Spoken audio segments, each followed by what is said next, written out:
Hi, it's Rob from the Brush and Boltgun. Today I'm going to be doing a quick tutorial on how to paint the Imperial Gothic Numbers 4 to 7. If you'd like the channel and you'd like to support me, my Ko-fi and Patreon page is linked below. Now onto the video. So the only colours we're going to be using in this video is Vallejo White and also Citadel Macragge Blue. So with the white we're doing number 4 here. It's got a thin vertical line on the left hand side, so we'll put in that thin vertical line with a nice splodge down the right hand side of it that we'll have to tidy up. It's got a little hook at the top and then has a longer horizontal line at the bottom. Then from this horizontal line we're doing a vertical, which is going to be a bit thicker. This is the right hand side of the number 4. And then we're going to have that diagonal coming down and a horizontal going across. So once you've done that, you've got the basic shape of it. And all we're going to do now is widen up that right hand vertical.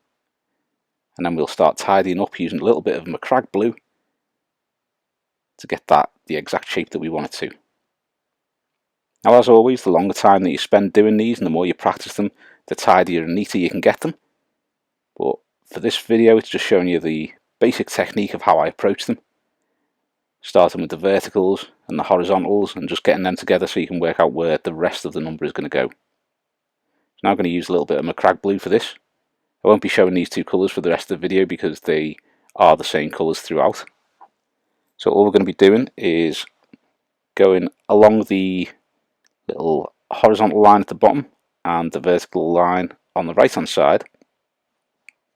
What we do there is we just cut off the sides and the top and bottom of those lines, and that will give you a flatter edge. So for the number 5, once again we have that vertical line coming down. So do the vertical line like a large capital I. Once you've got this eye down, you have 3 points where the number 5 crosses it. The top is a horizontal flat line. So we're going to do the kind of reverse L shape to do that top part. Then we're going to do the little kind of moon shape at the bottom there. And once you've got that L shape fattened up, we're just going to do the round section of the 5. Now it does bulge out slightly at the top and it's got that little kind of hook at the end. So you can paint those on, and then you want to be looking at how the 5 fattens up slightly in certain parts. That is round where it bulges at the top right of that curved section. As you look at the 5 the normal way, not from the side.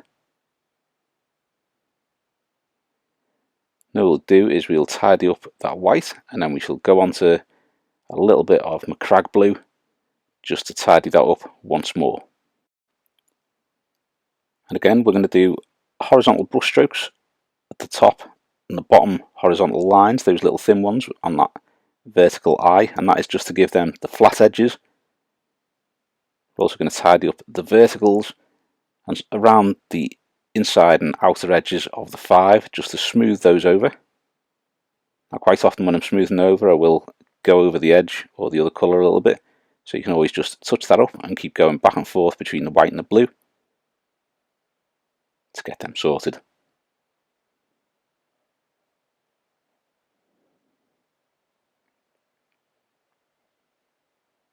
Now we're going to be working on the low Gothic number 6. I found this one quite a frustrating one to do because the way I do a number 6 and the way this number 6 is done is considerably different, and mentally my brain started going, oh yeah, we'll do it the normal way you do a number 6, that'll look fine. But then once I'd finished it, it didn't look too good, so I spent quite a few minutes touching that up. So you have this kind of moon on the left hand side. It's slightly flatter than it's showing there. You have the slightly wider middle line, like part of a moon, like the crescent of a moon going round to that loop that goes round to the bottom.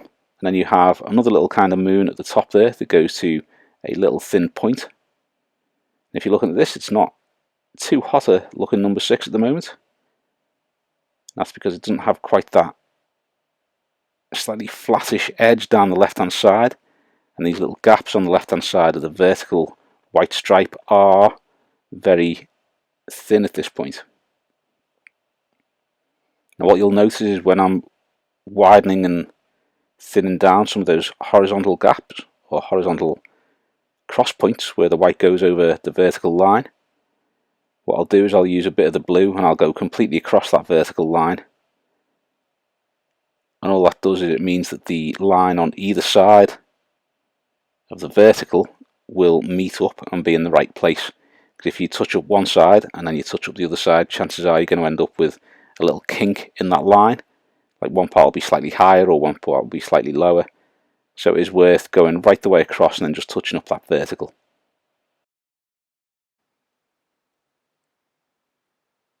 So as you can see, we are just touching up that 6 with the white and then going back to the blue and going back to the white. And it's just that back and forth, getting it to how you want it to look. As I say, this is the kind of technique to get the numbers and the cross points in the right place.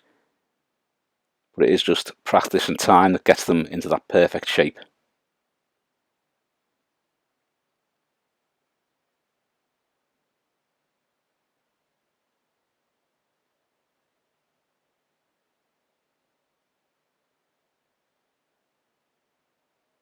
Now we're going to be doing the low Gothic number 7.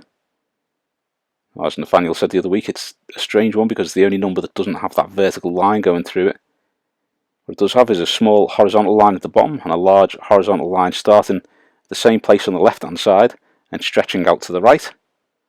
And once you've got that wide horizontal line, you're then going to be doing a diagonal from the middle of that small horizontal line to the right hand end of the larger higher up horizontal line, and that will give you your basic number 7.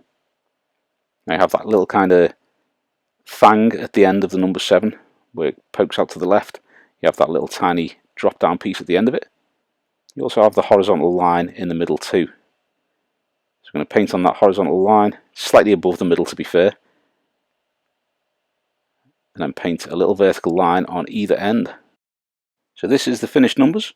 Obviously you can spend a bit more time on them, get them all spruced up and looking nice, so the longer you spend on them the better they'll look. But for this quick video, I'm quite happy with how they turned out. Thanks for watching. I hope you've enjoyed the video, and if you have, please give us a thumbs up and subscribe to the channel so you don't miss any future content. Also, think about subscribing to some of our other social media, linked below. Thanks very much. If you like the channel and enjoy the content and you'd like to support me, my Coffee and Patreon pages are linked below. Thanks very much.